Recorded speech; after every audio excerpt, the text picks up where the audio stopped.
Welcome to the Grace Point Publishing Authors Podcast. Join us as we discuss the challenges, triumphs, inspirations, and unique aspects of our author's journey. As you listen, you will learn about how we publish our books, the ways we pivot and adjust to our ever-changing industry, and how you can begin your own book publishing journey. Hi, everyone. Welcome to the Grace Point Publishing Podcast. I'm Karen Curry Parker, and I'm here today interviewing one of our brand new authors, Evelyn Levenson, author of the book, The Empowered Projector. I just want to say this is a very personal and exciting interview for me. Evelyn was actually one of my very first human design students from back in the day when I think I was mailing information out on a thumb drive. Yes, you were. Or trying to do MP3 players. I don't know what it was. I still have mine. That was a long time ago. So for those of you who don't have the privilege and the honor of knowing Evelyn, Evelyn is a projector. And she is a projector who I think is pretty committed to rewriting a lot of the mythology of what is a projector in human design. In traditional human design, when we talk about projectors, they are the type who are here to manage and guide and direct others, and they have to wait for invitations and recognition. And they're not here to work in the traditional way that we think of as working. And oftentimes that whole dynamic of waiting and not working and needing to have people see you before you can talk and speak and be heard gets translated into a pretty disempowering narrative. So talk to us, Evelyn. What is true about that and what is not true about that narrative? Those are great questions. Well, it is true that as projectors, we need to wait. Ideally to wait for invitations and especially recognition. But the image that we have to sit on our hands and do nothing but wait and wait for things to fall in our lap, that is very disempowering to so many of us projectors. And it is so vital that we take our power and move forward in ways that are correct for us, but that don't disempower us and keep us quiet and waiting in the wings when there's so much that we can be doing as we move forward. I think a lot of the challenge in the materials, or at least the way they're interpreted in human design, is that projectors feel like they have to wait for invitations for everything. And that's so not true. It really is just for the big things in life, the major life impacting choices like marriage and career and even specific jobs and where you live. But other than that, we don't need invitations to do our laundry and go grocery shopping and get the things done of life. And if we are waiting for invitations for those things, it really gets in our way. Here's the question I have, because I hear that too all the time. I hear people saying, well, I'm waiting for the invitation for everything. And you talked about laundry and some of the more mundane things, but what about the things that you get to do that are fun? Can't projectors have fun while they're waiting? Absolutely. Not only can we have fun, but I think we need to have fun because it's when we have a higher level of vibration that we are more attractive energetically. And being attractive is what brings us the recognition and invitations that facilitate our being able to make things happen in the world. And there's such a myth about projectors not being able to initiate or make things happen. And we don't initiate in the ways that manifestors do. We don't make things happen in the way that generators and manifesting generators do. But we can manifest and initiate. We just need to do it in our own way. After we have had some recognition and invitations and we step into the ones that feel good and correct, we can take all the action we need. That's a real myth that we have to keep waiting for an invitation. A great example is former President Obama as a projector. Once he was invited into that position of being president, he didn't need to wait for further invitations for every step he needed to take within that responsibility. That would have been complicated. Very. and wouldn't have served him or us very well. So I think it's a good example of once you're in correctly, once you've entered correctly, then you can take all the action you need.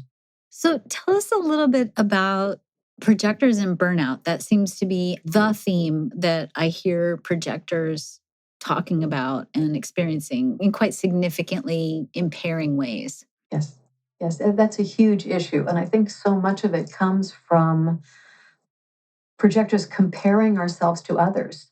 and using others as a guidepost and feeling like, oh, I need to be able to do it the way that person does it, or I need to be able to follow this guru or this business coach who tells me how to do this and what to do. And so much of that just doesn't work for projectors. We don't have very many good role models of how to do it in the projector way. When we find ourselves in burnout, we need to find those things that restore our energy and stop doing the things that are burning us out.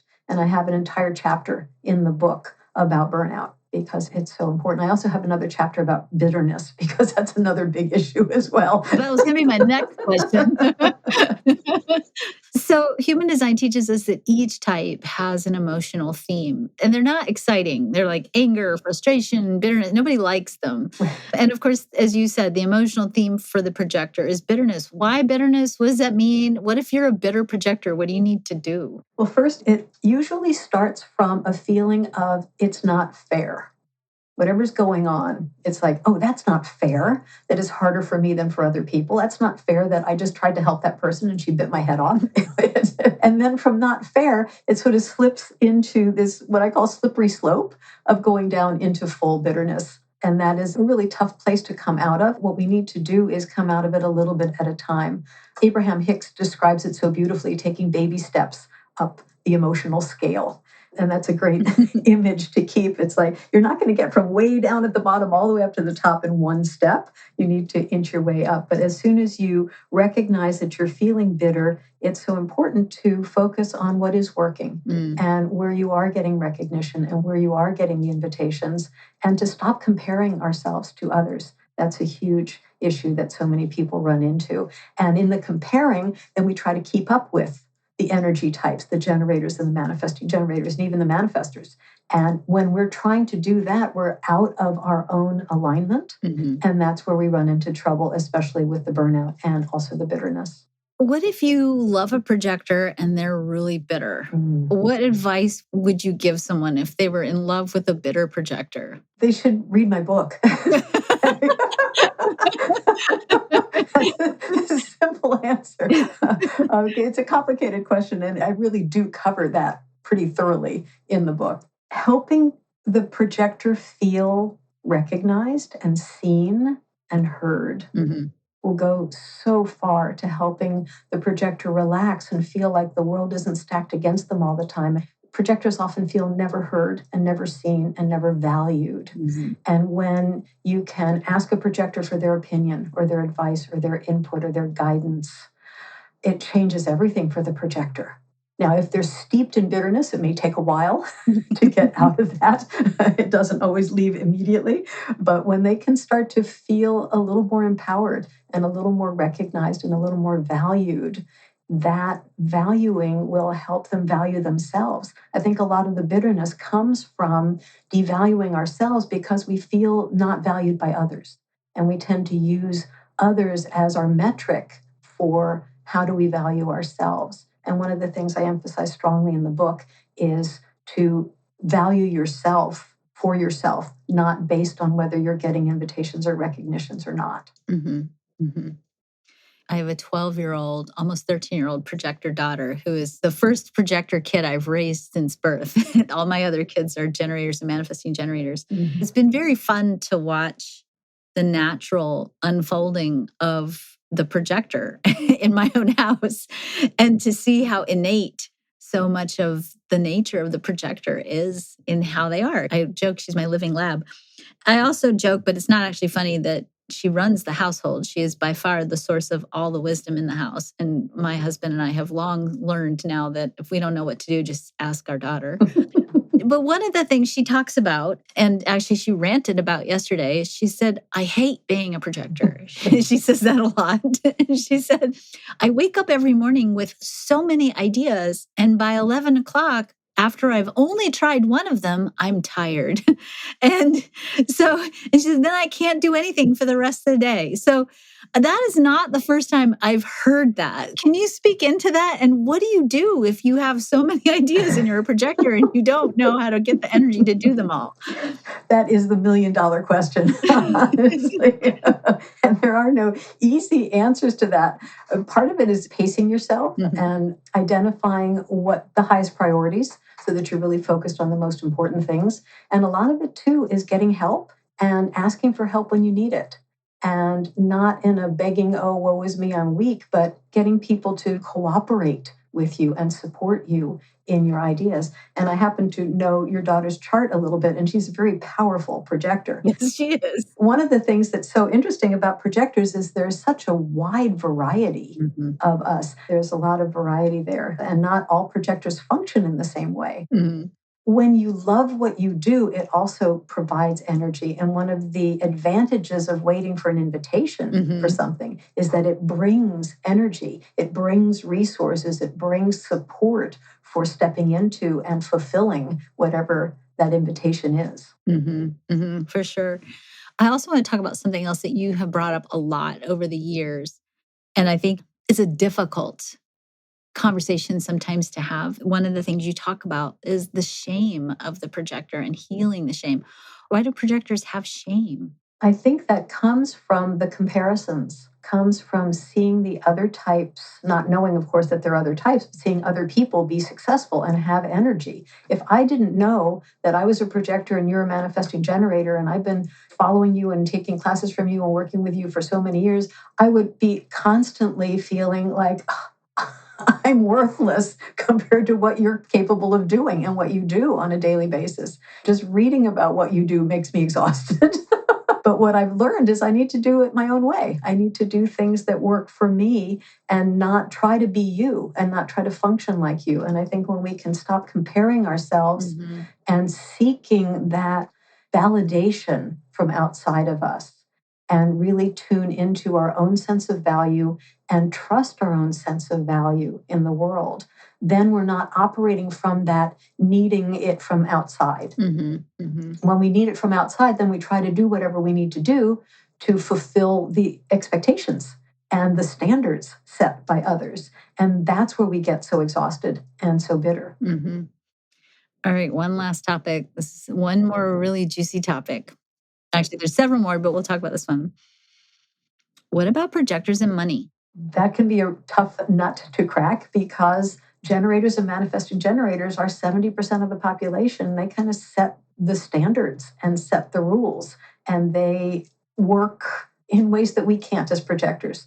So we need to find ways to work and to be part of the existing environment in ways that don't exhaust us and that don't wipe us out completely. And that means being creative in how we function and being creative and honoring our own energy and knowing when to say enough, when to say I need a break, when to say this isn't working for me, I need to do this differently.